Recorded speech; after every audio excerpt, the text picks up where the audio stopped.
आज हम लोग पढ़ेंगे फिजिक्स का बहुत ही बेसिक और इम्पोर्टेंट चैप्टर जो कि है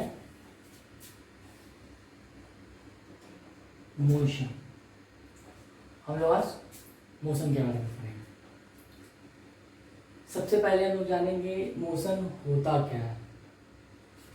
कुछ बॉडी क्या होते हैं, मोशन में होते हैं, कुछ रेस्ट में होते हैं।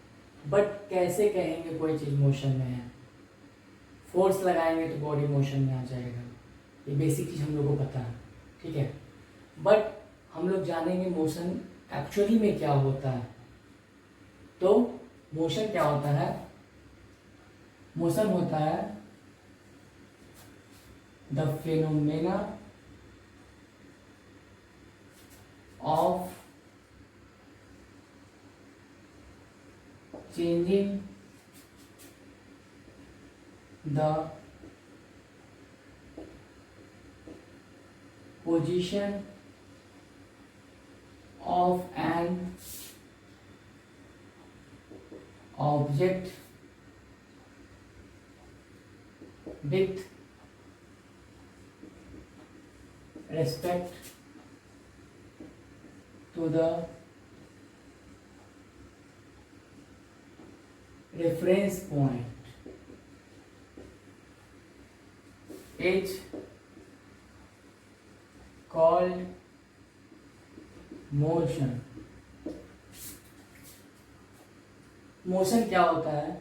The phenomena of changing the position of an object with respect to the reference point is called motion. जब भी कोई ऑब्जेक्ट किसी रेफरेंस पॉइंट के रिस्पेक्ट में अपना पोजीशन चेंज कर दे, उसको हम लोग क्या बोलेंगे? उस ऑब्जेक्ट को क्या बोलेंगे कि उस ऑब्जेक्ट ने मोशन को पोजेस कर लिया, वो ऑब्जेक्ट मोशन में है। तो हम लोग क्या लिख सकते हैं? Then that object is said to be in motion। तब वो ऑब्जेक्ट क्या होगा? मोशन में होगा। इसको समझते हैं एक डायग्राम के साथ। यहां पर क्या है? कोई भी जनरल स्टोर है। ये क्या है? शॉप। इससे कुछ दूर में कोई एक वैगन लगा हुआ है।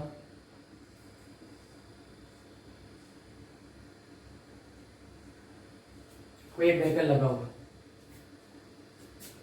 शॉप से इस व्हीकल का डिस्टेंस अगर 5 मीटर,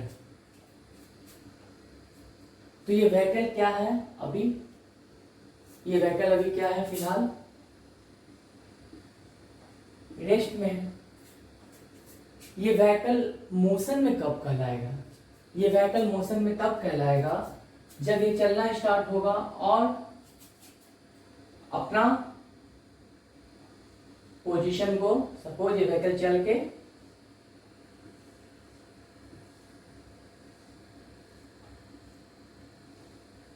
ये व्हीकल क्या हुआ? चल के इस पॉइंट पे आ गया। मतलब इस शॉप से ये व्हीकल मूव करके कहां पे आ गया है? इसको 10 मीटर। ये व्हीकल, इसका इनिशियल पोजीशन यहाँ 1 पे था। अब इसका फाइनल पोजीशन कहाँ है? 2 पर है। ये व्हीकल शॉप से 5 मीटर की दूरी पे चुपचाप खड़ा था, रेस्ट पोजीशन में था। और इस व्हीकल ने अपना पोजीशन को क्या किया है? चेंज कर लिया। This vehicle has now change its position. Position 1 से ये व्हीकल कहाँ आ गया है? 2 पे आ गया है। और with respect to the reference point, ये क्या हुआ है, रेफरेंस पॉइंट जो यहाँ पे क्या था, शॉप है, उसके रिस्पेक्ट में इस व्हीकल ने अपना पोजीशन को चेंज कर लिया है, तब हम क्या बोलेंगे, हम बोलेंगे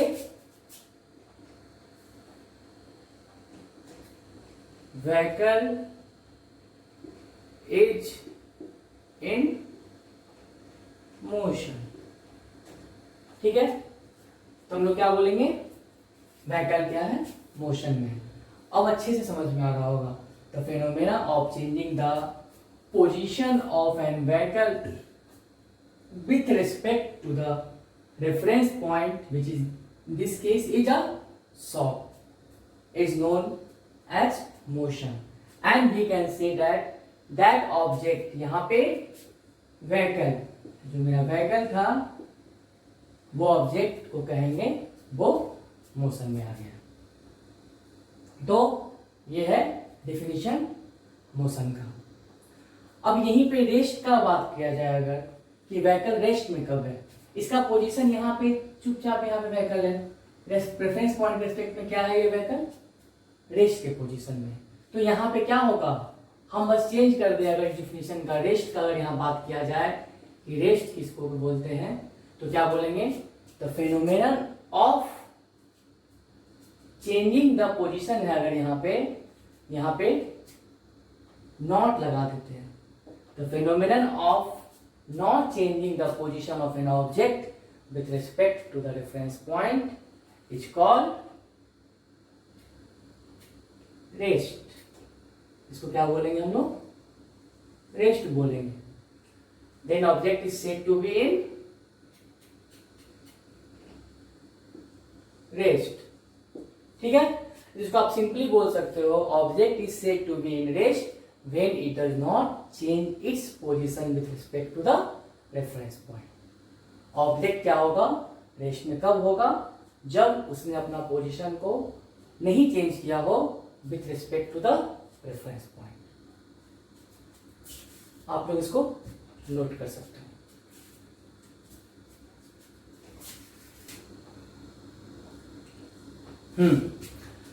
अब हम लोग जो पढ़ेंगे, अब पढ़ेंगे हम लोग मोशन समझ में आ गया, रेस्ट समझ में आ गया कि कोई बॉडी मोशन में कब होगा, कोई बॉडी रेस्ट में कब होगा। अब हम लोग यहाँ पे पढ़ेंगे फिजिकल क्वांटिटी।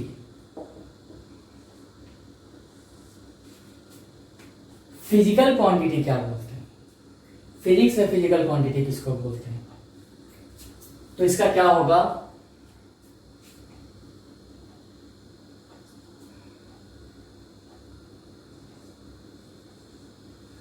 इसका सिंपल डिफिनेशन होगा या सिंपल समझने का तरीका क्या होगा,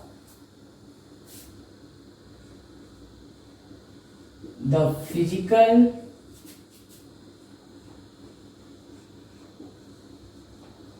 property of the material which can be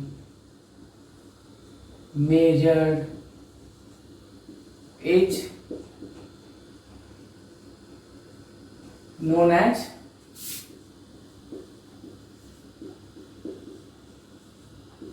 physical quantity. ये मैंने क्या लिखा, मैंने लिखा फिजिकल प्रॉपर्टी किसी मटेरियल का जिसको हम लोग मेजर कर सकें, उसको बोलते हैं क्या, फिजिकल क्वांटिटी। ठीक है, वैसे को क्या बोलते हैं, फिजिकल क्वांटिटी बोलते हैं। अब इसका मतलब क्या हुआ, जैसे कि लेंथ को हम लोग मेजर कर सकते हैं। ठीक है,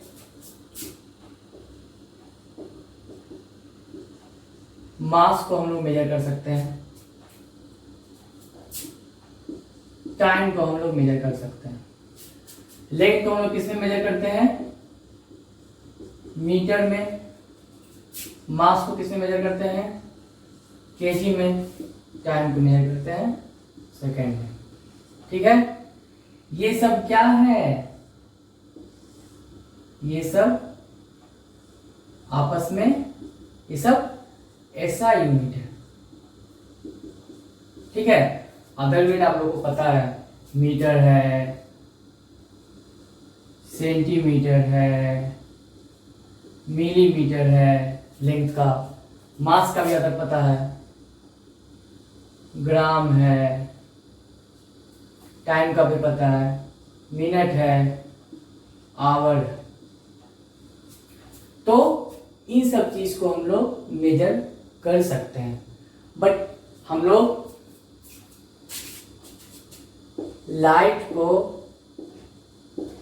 मेजर नहीं कर सकते। बोलोगे कैसे नहीं कर सकते?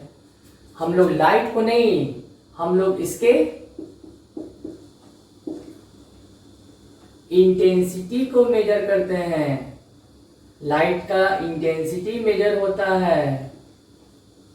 ठीक है, लाइट का इंटेंसिटी मेजर होता है। लाइट का वेवलेंथ मेजर होता है। लाइट का वेवलेंथ मेजर होता है, लाइट मेजर नहीं होता है। इसी तरह साउंड, साउंड को हम लोग मेजर नहीं कर सकते हैं। साउंड का एम्पलीट्यूड मेजर होगा। साउंड का एम्पलीट्यूड मेजर होगा। साउंड का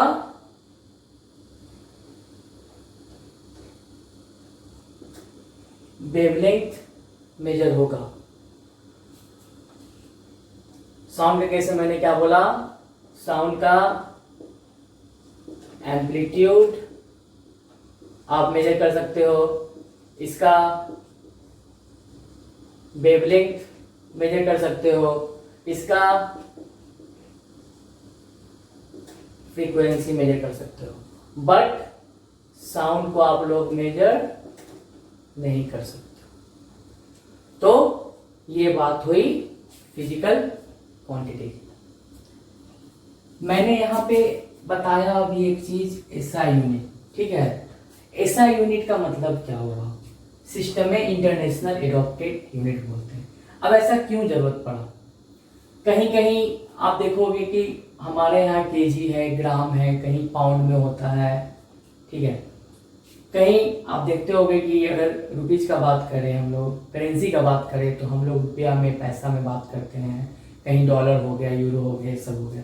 तो इसीलिए all over globally internationally accepted unit is called as system में इंटरनेशनल यूनिट। सबों ने मिलकर डिसाइड किया कि कंफ्यूजन ना हो अलग अलग फिजिकल क्वांटिटी के यूनिट को लेकर के, इसलिए एक इंटरनेशनली एडॉप्टेड यूनिट लिया गया। उसी को हम लोग क्या बोलते हैं? एसआई यूनिट बोलते हैं, सिस्टम में इंटरनेशनल यूनिट। जो कि लेंथ का क्या है? मीटर है। मास का क्या है? केजी है। टाइम का क्या है? सेकंड है। तो ये है एसआई यूनिट। पढ़ोगे फोर्स का क्या है? न्यूटन है, पढ़े भी होगे। तो ये एसआई यूनिट है, और ये है आपका फिजिकल क्वांटिटी। इसे नोट कर लीजिए।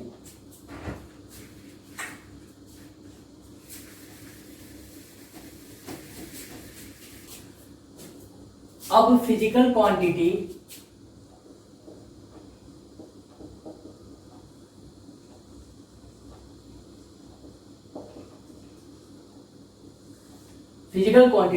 जनरली दो तरह का होता है।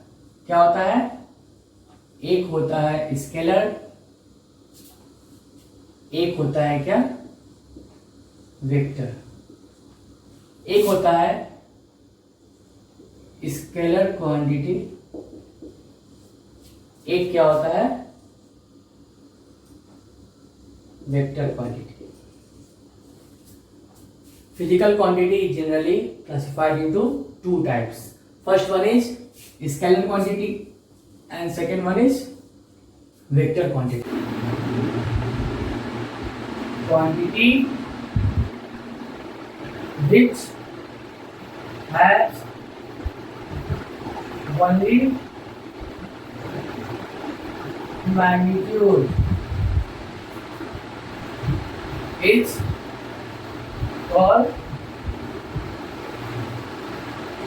scalar quantity. स्केलर क्वांटिटी क्या है? अभी हमने पढ़ा फिजिकल क्वांटिटी के बारे में, वैसा क्वांटिटी इसको मेजर किया जा सकता है। तो physical quantity which have only magnitude is called scalar quantity. यहाँ मैंने डी किया है क्वांटिटी का और मैग्नीट्यूड का। मैग्नीट्यूड का मतलब क्या होगा? उसका कोई वैल्यू होगा, उसका कोई न्यूमेरिकल वैल्यू होगा। क्या होगा? उसका कोई न्यूमेरिकल वैल्यू होगा। तो वैसा फिजिकल क्वांटिटी जिसका मैग्नीट्यूड भी हो और जिसका मैग्नीट्यूड हो और जिसका क्या हो? न्यूमेरिकल वैल्यू हो, उसको हम लोग क्या बोलेंगे? उसको हम लोग बोलेंगे स्केलर क्वांटिटी। उसको हम लोग क्या बोलेंगे? Scalar quantity. तो physical quantity which has value magnitude और numerical value is known as scalar quantity. इसमें वनली मैंने इसलिए लिखा था क्योंकि scalar quantity has no direction. Scalar quantity का डायरेक्शन नहीं होता है, उसका डायरेक्शन नहीं होता है। एग्जाम्पल अगर बात करें तो डिस्टेंस, स्पीड, इसका एग्जाम्पल क्या है? डिस्टेंस है और स्पीड है। डिस्टेंस, डिस्टेंस स्केलर क्वांटिटी है क्योंकि इसका मैग्नीट्यूड या न्यूमेरिकल वैल्यू है, इसका डायरेक्शन नहीं है। डिस्टेंस क्या है? एक स्केलर क्वांटिटी है क्योंकि इसका मैग्नीट्यूड या न्यूमेरिकल वैल्यू होता है, इसका डायरेक्शन नहीं होता है। अभी बताएंगे डिस्टेंस के बारे में, डिस्प्लेसमेंट के बारे में, उसमें और क्लियर होगा। उसके बाद स्पीड, स्पीड भी क्या है? स्केलर क्वांटिटी है। इसका भी क्या होगा? मैग्नीट्यूड होगा, इसका डायरेक्शन नहीं होता है। स्पीड अगर डायरेक्शन के साथ बोला जाए तो वो स्पीड नहीं, वेलोसिटी कहलाता है। सब कुछ आप लोग को पढ़ना है। स्पीड का क्या होता है? सिर्फ होगा, जैसे 20 किलोमीटर पर आवर, ये क्या है? सिर्फ स्पीड है। यहां पे क्या है? ये न्यूमेरिकल वैल्यू है। मतलब क्या हुआ ये? मतलब इसका मैग्नीट्यूड है, डायरेक्शन यहां पे नहीं है। बट यहीं पे अगर मैं इसे बोल देता 20 किलोमीटर पर आवर ईस्ट, तो ये क्या हो जाता? वेलोसिटी हो जाता। मतलब यहां पे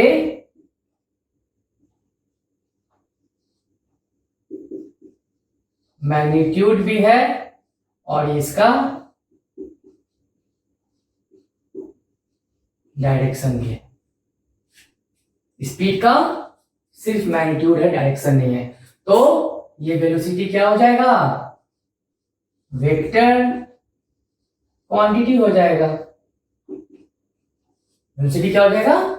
वेक्टर क्वांटिटी हो जाएगा। क्यों? क्योंकि इसके पास मैग्नीट्यूड या न्यूमेरिकल वैल्यू जो कि 20 किलोमीटर पर आवर है, ये क्या है आपका? इसका मैग्नीट्यूड बोलो या इसको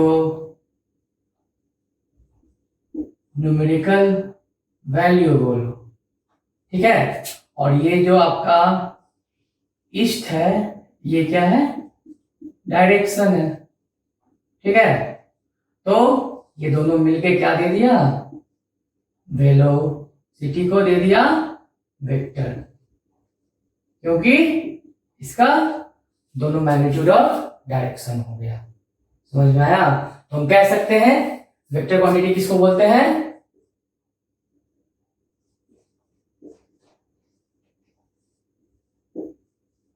the physical quantity which has both magnitude and direction. ठीक है, दोनों मैग्नीट्यूड या डायरेक्शन। यहाँ पे वैल्यू भी बोल सकते हो, न्यूमेरिकल वैल्यू भी बोल सकते हो। ठीक है, इसका एग्जांपल क्या होगा जो लिखा मैंने, एक डिस्प्लेसमेंट हो जाएगा, एक क्या हो जाएगा, वेलोसिटी जो भी मैंने लिखा, और एक्सीलरेशन।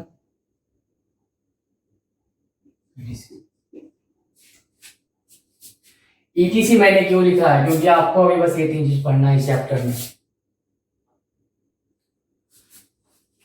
अब मैं ईटीसी लिखा हूं, मैं एक और चीज समझाता हूं। अगर मैं बात करता हूं किसकी, फोर्स की, फोर्स वेक्टर है कि स्केलर है, कैसे इसको समझे। फोर्स क्या है? सपोज ये एक डोर है, क्या है? डोर। ध्यान से देखना, मैं इस डायरेक्शन में डोर पे मैं क्या कर रहा हूं, मैं इस डायरेक्शन में डोर का, अगर ये कुंडी है, कुछ भी इसका है खोलने वाला नॉब है, ठीक है, मैं इस डायरेक्शन में इस पे फोर्स लगा रहा हूं। मैंने पहले 2 न्यूटन का फोर्स लगाया, इस डायरेक्शन में डोर नहीं खुला, तो मैंने फोर्स बढ़ाया, मैंने 5 न्यूटन का किया, फिर भी डोर नहीं खुला। 10 का किया, फिर भी नहीं खुला, इस डायरेक्शन में 50 का किया, 100 का किया, डोर नहीं खुल रहा है। मैं 1000 न्यूटन का मैं कर दूंगा, वो डोर नहीं खुलेगा। बट मेरा एक फ्रेंड आया और उसने इस डायरेक्शन में 2 न्यूटन का ही फोर्स लगाया, 1 न्यूटन का ही फोर्स लगाया, डोर क्या हुआ, खुल गया। तो ये क्यों हुआ? क्योंकि इस डायरेक्शन में मैं कर रहा हूं, तो मैं क्या कर रहा हूं, पुश कर रहा हूं। इस डोर को मैं पुश कर रहा हूं, तो मैं पुश कितना भी मैग्नीट्यूड ऑफ फोर्स के साथ कर लूं, वो क्या होगा, नहीं खुलेगा। बट इस डायरेक्शन में मेरा दोस्त ने खोला, वो क्या किया, पुल किया, तो डोर क्या हुआ, ओपन हो गया। इसलिए मैग्नीट्यूड पे नहीं, वेक्टर क्वांटिटी दोनों चीज पे डिपेंड करता है, मैग्नीट्यूड पे भी और डायरेक्शन पे भी। और यही पुश और पुल को हम लोग क्या बोलते हैं, फोर्स बोलते हैं। तो बोल सकते हैं फोर्स क्या है, वेक्टर क्वांटिटी। फोर्स क्या है, वेक्टर क्वांटिटी। तो वेक्टर क्वांटिटी के लिए दोनों चीज का होना जरूरी है, मैग्नीट्यूड भी होगा और डायरेक्शन भी होगा। इस एग्जांपल से समझ में आया होगा। स्केलर ये है, वेक्टर ये है, तो इसको आप नोट करो। एक चीज और नोट करने के पहले, वेक्टर को हम लोग, वेक्टर का सिंबल का अगर हम बात करें, सिंबल ऑफ वेक्टर, तो वेक्टर को अगर सिंबल का बात किया जाए तो वेक्टर का सिंबल क्या होता है, एक एरो। आप एरो लगा के उसको रिप्रेजेंट कर सकते हो। जैसे कि एक्सीलरेशन का स्मॉल ए है तो उसके ऊपर एरो लगा दो, वेलोसिटी का ये है, इसके ऊपर एरो लगा दो। ये क्या हो गया, वेक्टर क्वांटिटी का रिप्रेजेंटेशन का तरीका हो गया। स्केलर में आप बिना सिंबल के यूज कर सकते हो। डिस्टेंस को एस से अगर करते हैं तो ये डिस्टेंस ही है, स्पीड को अगर v से करते हैं तो ये स्पीड ही है, इसमें सिंबल का कोई जरूरत नहीं है।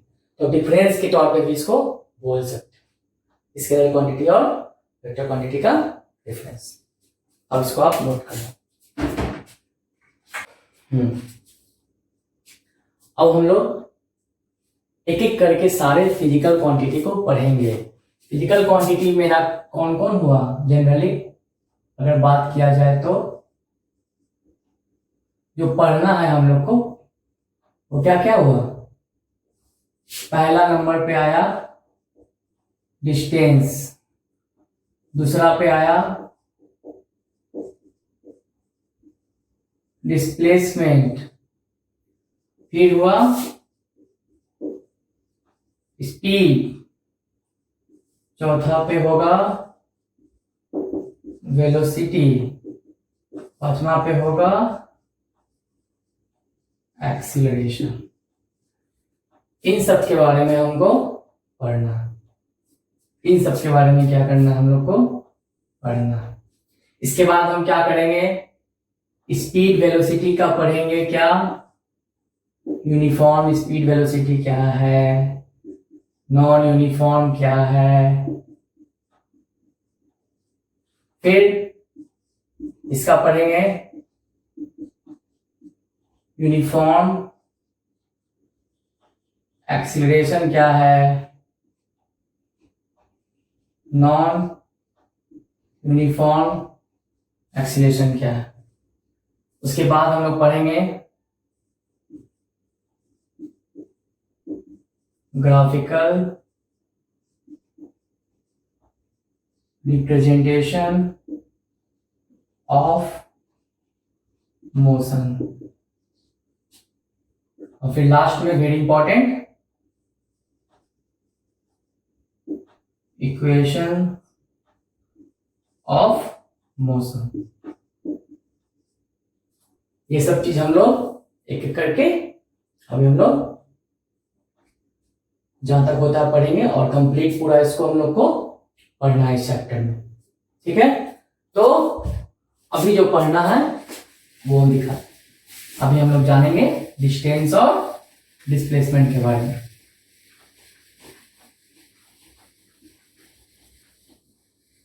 मैं इसे साइड बाय साइड लिख देता हूं ताकि आराम से समझ में आए।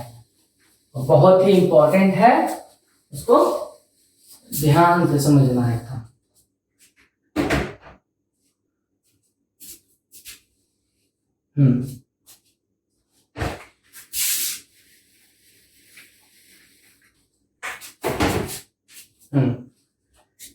इधर मैं लिखता हूं क्या, डिस्टेंस, और इधर में डिस्प्लेसमेंट। ऐसे मैं इसलिए लिख रहा हूं कि मैं साथ साथ बता दूंगा डिस्टेंस क्या है और डिस्प्लेसमेंट क्या है, और साथ साथ उनका डिफरेंशिएशन भी हो जाए, वो डिफरेंशिएट हो जाएंगे आपस में। तो जानते हैं डिस्टेंस क्या है। मैंने बताया डिस्टेंस क्या है, फिजिकल क्वांटिटी आपको देख ही लिए होंगे, और वो क्या है, स्केलर क्वांटिटी है। तो डिस्टेंस होता क्या है, it is the actual length of the path covered by an object। ये पहला डिफरेंस है। डिस्टेंस क्या है, एक्चुअल लेंथ बोलो या इसको ओरिजिनल लेंथ बोलो या इसको टोटल लेंथ बोलो। डिस्टेंस क्या है, एक्चुअल और ओरिजिनल और total length of the part covered by an object, उसको क्या बोलते हैं, डिस्टेंस बोलते हैं। मैं डिफरेंस तो करूंगा ही, मैं साथ साथ हर पॉइंट को समझाता चलूंगा एग्जाम्पल के साथ, ताकि कोई कंफ्यूजन नहीं रहे। और ये बहुत ही आसान टॉपिक बहुत लोगों को लगता है, बट ये लिटिल बिट कंफ्यूजन वाला, सो यू हैव टू पे कीन अटेंशन। ओके, तो मैं इसको एक्सप्लेन करता हूं, मैं इसे और इलेबोरेट करता हूं डिस्टेंस क्या है। तो इसके लिए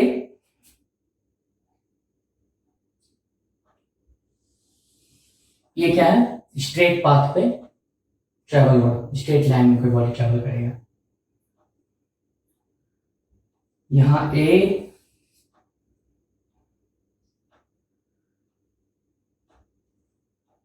यहां बी, सी, मैंने पॉइंट बांट लिया, रास्ता बांट लिया, कैसे कैसे ट्रेवल होना है। ये 0, 10, 20, 30, 40, 50, 60, 70, 80, 90, 100। अब ये सब क्या है? ये सब क्या है? ये सब मीटर में है डिस्टेंस। मतलब ये क्या है? 10 metre, 20 metre, 30 metre, 40 metre, 50 metre, 60 metre, 70 metre, 80 metre, 90 metre और लास्ट में 100 मीटर। ठीक है, तो ए पॉइंट पे, इस ए पॉइंट पे कोई एक आदमी, वो क्या किया, ए पॉइंट पे जब ये था तो इसका डिस्टेंस कवर क्या है? इसका डिस्टेंस कवर्ड क्या हो रहा है? 0। इसने तो अभी जर्नी स्टार्ट ही नहीं की है, इसका डिस्टेंस कवर क्या है? 0 है। बट ये क्या हुआ, अब ए पॉइंट से ये ट्रेवल करता हुआ सीधे अपने डेस्टिनेशन डी पॉइंट पे आ गया। ये यहां से ट्रेवल करता हुआ डी पॉइंट पे आ गया। तो इसने टोटल डिस्टेंस कितना ट्रेवल किया? ये 100 मीटर। ठीक है, यहां तक तो सिंपल लगा। बट अगर अब मैं कहूं कि इसका डेस्टिनेशन पॉइंट ये डी नहीं है, तो सर आप ये क्या बोल रहे हो, डेस्टिनेशन पॉइंट डी नहीं है? तो क्या है इसका डेस्टिनेशन पॉइंट? ये क्या हुआ, वापस यहां से यू टर्न मारते हुए ये कहां पे आया? सी पॉइंट पे आके इसका डेस्टिनेशन पॉइंट हुआ। इसका फाइनल पॉइंट क्या हुआ? सी हुआ। क्या हुआ? ए से डी ट्रेवल किया और फिर क्या हुआ? सी ट्रेवल किया। तो ये क्या था? ए इसका, यहां से समझना, ये क्या हुआ? ए इसका इनिशियल पॉइंट है और डी क्या है? उसका फाइनल पॉइंट। अभी नहीं, उस समय था बट अब नहीं है। अब इसका सी क्या है? Final point, final destination. तो अब मैं पूछूंगा कि टोटल डिस्टेंस ट्रेवल कितना हुआ? Total distance travelled by a man from A to C via D. अगर मैं लिख देता सिर्फ ए टू सी तो आप बोल देते क्या? 60। आप क्या बोल देते? इसके लिए डिस्टेंस ट्रेवल 60। मैं बोल देता ए से डी तो इसके लिए डिस्टेंस ट्रेवल 100 मीटर। बट मैंने क्या पूछा है? ए टू सी वाया डी, इसके लिए डिस्टेंस ट्रेवल क्या हो जाएगा? 100 प्लस क्या होगा? 100 प्लस, यहां तक 100 आया, वापस गया तो ये कितना हुआ? 10, 20, 30, 40, 40। तो कितना हो जाएगा? 100 प्लस 40 मीटर, मतलब 140 मीटर इसका डिस्टेंस ट्रेवल होगा। बहुत ही गौर से मैंने यहाँ पे क्या किया, ए से डी पहले ट्रेवल करवाया तो डिस्टेंस ट्रेवल कितना निकला यहाँ पे? 100 मीटर। ठीक है, अगर ए से डी जाता तो कितना होता? 100 मीटर। ए से अगर सी जाता होता 60 metre. A to C via D तो क्या हो जाता? ए से डी का डिस्टेंस 100 प्लस डी से सी का डिस्टेंस 60। डी से सी का कितना? 40। 60 नहीं, क्या? 40। तो कितना हो जाएगा? 140 मीटर। तो ये क्या हो गया आपका? Distance, actual length of the path. तीनों केस में क्या हो रहा है? पहला केस में, ठीक है, इसको मैं देता हूं केस 1 में, केस 2 में एक्चुअल क्या हो रहा है, और केस 3 में।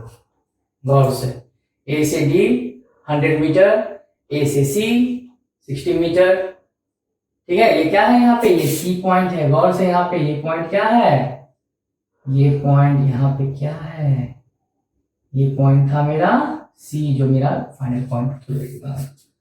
इस तरह ए से बी पूछ देगा 40 मीटर, ठीक है, कोई भी केस आप ले सकते हो। ए से बी अगर बोल देगा इस फिगर से तो क्या हो जाएगा, distance travel A to B क्या हो जाएगा 40 मीटर डिस्टेंस ट्रेवल, ये क्या हो जाएगा 40 मीटर डिस्टेंस ट्रेवल। ऐसे न्यूमेरिकल पूछे जा सकते हैं, बच्चे में भी आपने पढ़ा होगा सब चीज, फिर भी मैं आपको रिकॉल करा रहा हूँ। डिस्टेंस क्या है, एक्चुअल या original length of the part covered by the object.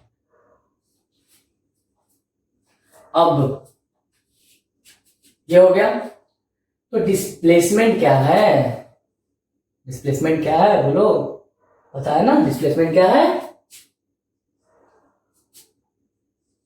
It is the shortest path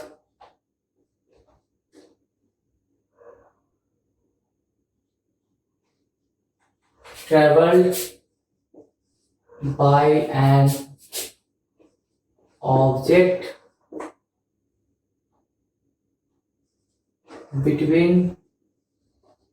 between the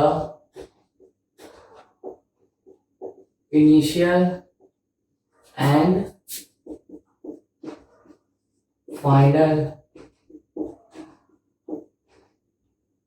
position। क्या है, it is the shortest path traveled by an object between the initial and final position of path travel। ठीक है, अब यहां पे क्या है, ये shortest path travel by an object between the initial and final position, ये तीन चीज, shortest path travel by an object between initial and final position. तो अब तो इस फिगर से देख के समझ में आ जाएगा डिस्प्लेसमेंट क्या हुआ। अगर हम यहाँ पे इनिशियल पॉइंट इसको माने हैं, फाइनल पॉइंट इसको माने हैं, तो यहाँ पे इस फिगर से अगर बात किया जाए, जहां पे इनिशियल पॉइंट क्या है, ए है, फाइनल पॉइंट क्या है, सी है, ठीक है, तो इसके लिए डिस्टेंस ट्रेवल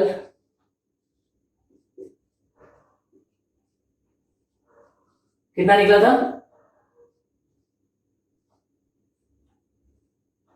और यहां पे एक चीज और, इनिशियल पॉइंट ए और सी, और कैसे जाया जा रहा है, डी से होते हुए वाया डी, समझना है ये बात।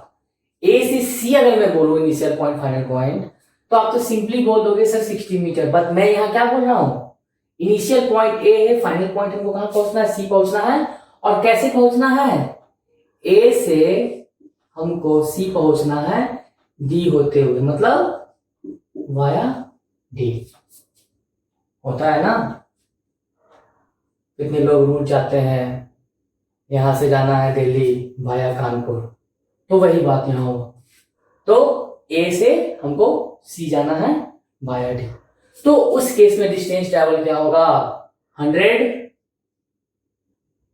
ए से बी का प्लस 60 प्लस 60 नहीं प्लस 40 डी से सी का, ये क्या हो गया, ए से डी का और डी से सी का, ये डिस्टेंस हो गया, और ये डिस्टेंस 40 हो गया, क्या हो गया 140 मीटर, तो ये हो गया distance travel.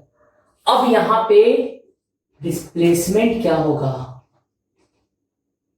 Same A to C via D, A से सी वाया डी, तो भाई हम ए से सी वाया डी क्यों जाएंगे? डिस्प्लेसमेंट क्या होता है?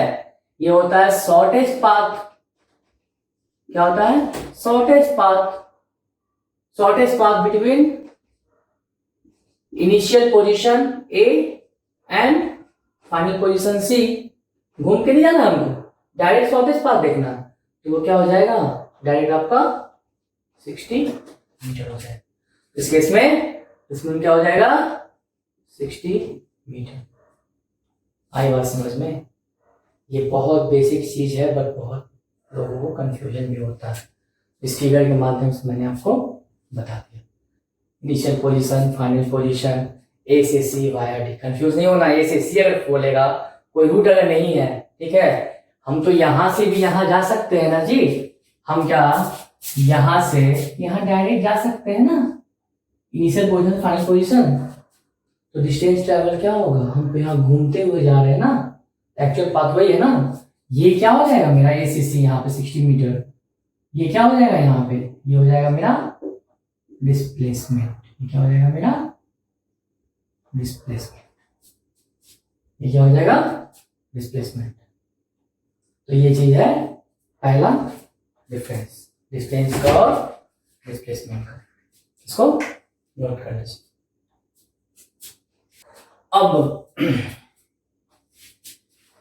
अब क्या? डिस्टेंस का दूसरा difference,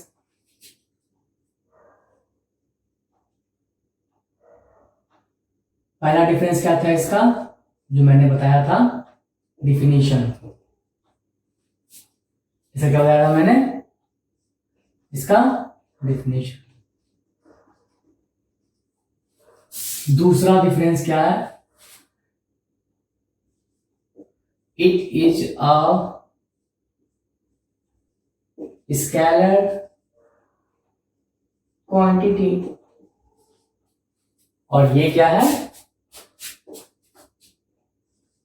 it is a vector quantity. अब स्केलर क्वांटिटी वेक्टर पर मैंने बताया था, मतलब इसका क्या होगा? वनली मैग्नीट्यूड या न्यूमेरिकल वैल्यू, नो डायरेक्शन। क्या क्या होगा? No direction. डायरेक्शन नहीं होगा इसमें। क्या इसमें क्या? बोथ मैग्नीट्यूड एंड डायरेक्शन दोनों होगा। इसको समझते हैं वही फिगर से।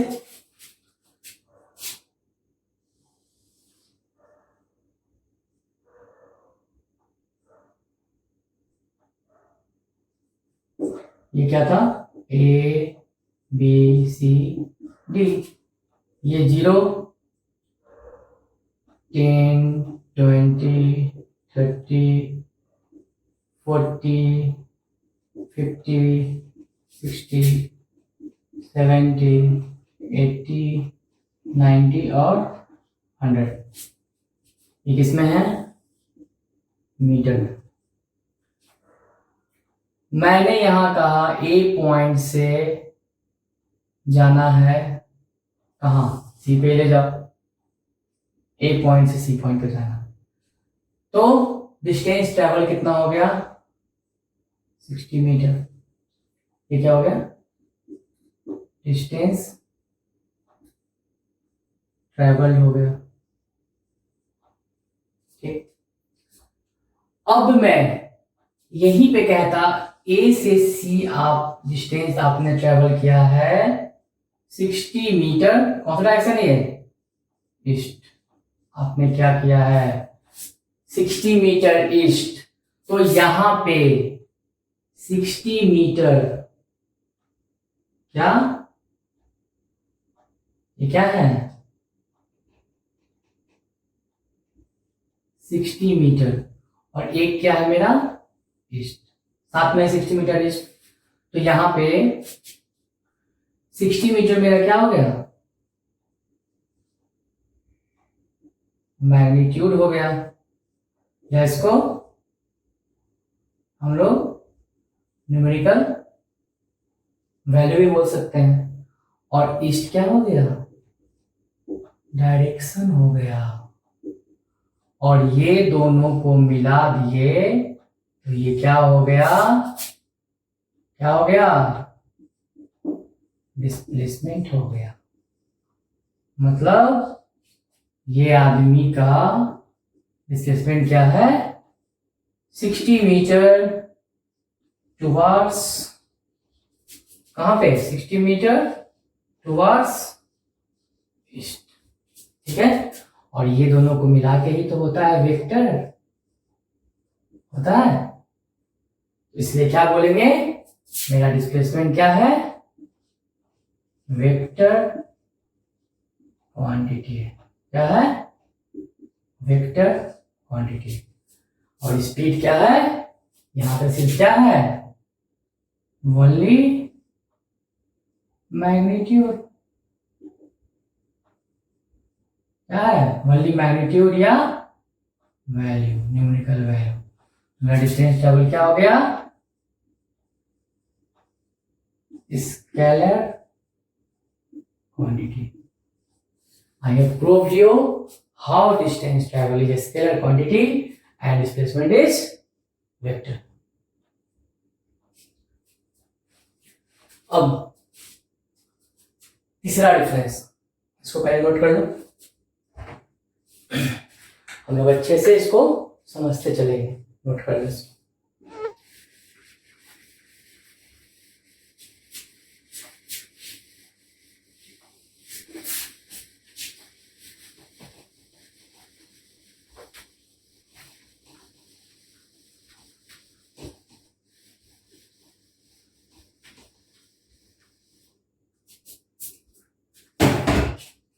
दो पढ़े हम लोग डिफरेंस अभी तक, distance is scalar quantity and displacement is a vector quantity. मैंने प्रूव भी किया कैसे स्केलर है और कैसे वेक्टर है। Third difference, distance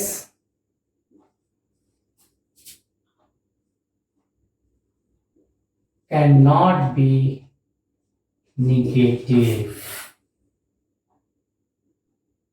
but it can be 0 और पॉजिटिव। क्या मैंने बताया, डिस्टेंस कभी भी नेगेटिव नहीं होगा, मगर वो क्या होगा, 0 होगा और पॉजिटिव होगा। तो वही चीज फिर से, ये क्या हो गया, ए, तो हमें फास्ट बनाऊंगा इस बार, बी, सी और डी, 10, 20, 30, 40, 50, 60, 70, 80, 90, 100, ये किस में है, मीटर में। और यहाँ क्या है, 0। जब कोई बॉडी, कोई मैन, कोई ऑब्जेक्ट अगर ए पे यहाँ पे है तो ये क्या 0 ट्रेवल किया है, इसने ट्रेवल करना स्टार्टिंग नहीं किया, तो ये क्या होगा, यहाँ पे डिस्टेंस ट्रेवल, क्या होगा, डिस्टेंस ट्रेवल 0 ही होगा ना। ए पे है, कुछ ट्रेवल ही नहीं किया है, तो क्या होगा, 0। पॉजिटिव क्या होगा, ए से डी आ गया तो ये क्या हो गया, ए से डी में मेरा डिस्टेंस क्या हो गया, ए से डी में क्या हो गया, मेरा ट्रेवल का डिस्टेंस कितना, 100 मीटर। ये क्या है, पॉजिटिव वैल्यू है ना, 100 मीटर जी, तो डिस्टेंस ट्रेवल क्या हुआ, पॉजिटिव हुआ। मगर ये कभी भी डिस्टेंस ट्रेवल निगेटिव होगा, आपने सुना है -4 मीटर किसी ने ट्रेवल किया हो, नहीं, मैंने तो नहीं सुना, नहीं ट्रेवल। डिस्टेंस क्या होगा, निगेटिव कभी नहीं होगा, बट वो 0 हो सकता है। जब जर्नी ही नहीं स्टार्ट हुआ तो क्या हुआ, 0। जर्नी स्टार्ट हो गया, कहीं भी जाए, 100 मीटर पे जाए, 50 मीटर पे जाए, 40 पे जाए, सब तो क्या है, पॉजिटिव ही वैल्यू है ना, इसीलिए बोलेंगे ना डिस्टेंस क्या होगा, पॉजिटिव होगा। क्लियर। अब आते हैं डिस्प्लेसमेंट के डिफरेंस पे।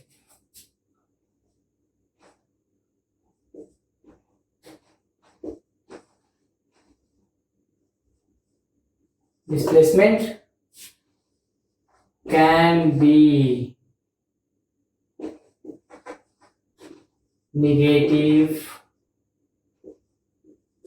0 और पॉजिटिव। डिस्प्लेसमेंट क्या होगा, नेगेटिव भी होगा, 0 भी होगा और क्या होगा, पॉजिटिव भी होगा। 0 कैसे होगा पहले वो जानते हैं, ठीक है।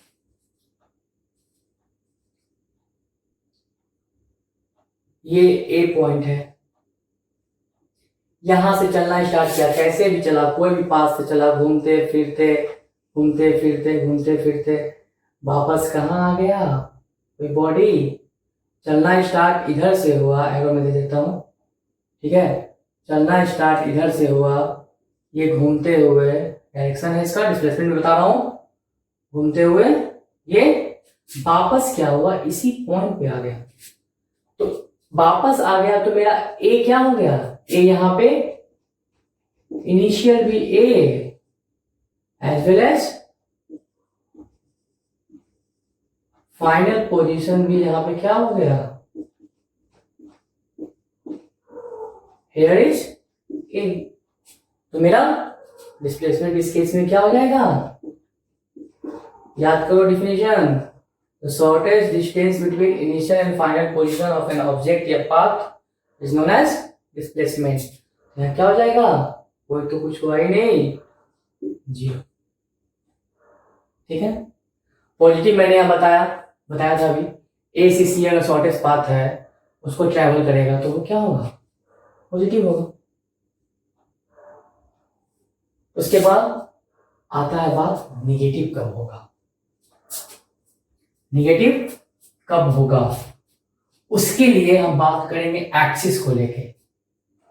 उसके लिए क्या बात करेंगे, एक्सिस को लेके। देखो यहाँ पे ग्राफ हम लोग सीखते थे, हम लोग ऐसा एक्सिस बनाते हैं, ठीक है। ये हो गया मेरा एक्स, ये हो गया मेरा एक्स डैश, ये हो गया ओरिजिन। एक्स को इसको रिप्रेजेंट किए हैं क्या, डिस्टेंस ट्रेवल, ये क्या है, डिस्टेंस ट्रेवल, क्या है, डिस्टेंस ट्रेवल। तो इसके अलोंग बॉडी मूव कर रहा है, तो ये क्या है, ये क्या है, पॉजिटिव डायरेक्शन, ये है ना, पॉजिटिव डायरेक्शन। ये क्या है, नेगेटिव डायरेक्शन है, ये क्या है, नेगेटिव डायरेक्शन। मैं मान लेता हूं यहाँ पे ओ से बॉडी मूव किया, इसको मान लेता हूं मैं थोड़ी देर के लिए, पॉइंट सब है ना, मैं यहां मान लेता हूं क्या, ए पॉइंट, इनिशियल पॉइंट ये है, ठीक है। ए पॉइंट से मूव करना स्टार्ट किया, ओ से ओरिजिन से नहीं, ध्यान से, ए से मूव करना स्टार्ट किया, बॉडी गया बी तक। तो उस केस में शॉर्टेस्ट पाथ तो यही होगा, तो डिस्प्लेसमेंट यहाँ पे क्या हो जाएगा, सपोज था यहाँ पे 5 मीटर, तो यहाँ पे क्या होगा, डिस्प्लेसमेंट यहाँ पे क्या होगा, पॉजिटिव होगा। अब इसी पॉइंट ए से यहां मैं दे देता हूं एक पॉइंट सी, इसी पॉइंट ए से बॉडी क्या हुआ, इस साइड मूव कर रहा है, डायरेक्शन भी देखो अपोजिट हो रहा है, ये इधर मूव कर रहा है और ये इधर मूव कर रहा है। रेफरेंस पॉइंट दोनों केस में क्या है, ये मेरा क्या है, रेफरेंस पॉइंट है, दोनों केस में क्या है, ए रेफरेंस पॉइंट है। तो ए से बी मूव किया, शॉर्टेस्ट पाथ है वो, अब ए से इधर सी मूव कर रहा है, तो डायरेक्शन क्या हो रहा है, ये अपोजिट डायरेक्शन दिख रहा है, ये डायरेक्शन क्या है, अपोजिट है ना, तो क्या होगा, यहाँ पे डिस्प्लेसमेंट क्या हो जाएगा इस केस में, ये बोलूंगा अगर मैं 4 मीटर, यहाँ पे डिस्प्लेसमेंट मेरा क्या हो जाएगा, नेगेटिव हो जाएगा, क्या है डिस्प्लेसमेंट, नेगेटिव हो जाएगा। तो ये हुआ डिफरेंस, नेगेटिव कैसे होगा, 0 कैसे होगा, पॉजिटिव कैसे होगा, ठीक है। और एक सिमिलैरिटी ये है, सिमिलैरिटी क्या है वो भी जान लो। डिस्टेंस का एसआई यूनिट क्या होता है? मीटर। डिस्प्लेसमेंट का एसआई यूनिट भी क्या होगा? अरे भले इसमें पॉजिटिव हो नेगेटिव हो जो भी हो, बट क्या होगा? एसआई यूनिट इसका भी क्या होगा? मीटर। ये क्या है? दोनों में सिमिलैरिटी है। तो मैंने डिस्टेंस को और डिस्प्लेसमेंट को आपको बताया। पहला क्या बताया? डिफिनेशन बताया। It is the actual original total length of a path covered by an object. इसका क्या बताया? Shortage distance between the initial and final position of an object is known as a displacement. क्या बताया? Shortage distance between the initial and final position of an object is known as displacement. इसका क्या बताया? ये scalar quantity है, ये क्या है? वेक्टर क्वांटिटी है। मैंने प्रूव भी किया। इसका बस मैग्नीट्यूड होता है, डायरेक्शन नहीं होता है, इसका दोनों होता है। डिस्टेंस कभी भी, तीसरा क्या होता है? डिस्टेंस कभी भी क्या होगा? नेगेटिव नहीं होगा, but it can be zero और पॉजिटिव। जीरो चलना स्टार्ट नहीं होगा, जीरो चल दिया, पॉजिटिव वैल्यू आएगा कहीं भी चलेगा तो वो क्या होगा? पॉजिटिव। ये क्या? नेगेटिव, जीरो और पॉजिटिव। जीरो कब होगा? ए से चलना स्टार्ट हुआ, वापस ए पे ही आ रहा है, वापस क्या हो रहा है? ए पे ही आ रहा है। यहाँ पे इनिशियल पोजीशन भी है, फाइनल पोजीशन भी है, इसलिए क्या होगा? डिस्प्लेसमेंट जीरो हो गया। पॉजिटिव क्या हुआ? एक्सिस मैंने ले लिया, ए से इधर बी मूव किया, पॉजिटिव एक्स एक्सिस आपका है, ये क्या है? पॉजिटिव। ये क्या है? ये है पॉजिटिव एक्स एक्सिस, ठीक है। और इधर क्या होता है? इधर क्या होता है? Negative x axis. तो इस साइड मूव किया मैंने, ए पॉइंट लिया, ए रेफरेंस पॉइंट लिया, इनिशियल पॉइंट लिया, ठीक है। अब दो केस हो रहे, एक केस में हो रहा है ए से बी पॉजिटिव, ए से सी साइड लगा है तो नेगेटिव। तो ये था डिस्टेंस का, डिस्प्लेसमेंट का डिफरेंस। इसके आगे हम लोग को पढ़ना है, मैंने आपको नोट करवा दिया। अगले वीडियो में हम लोग मिलेंगे आगे के टॉपिक्स के लिए।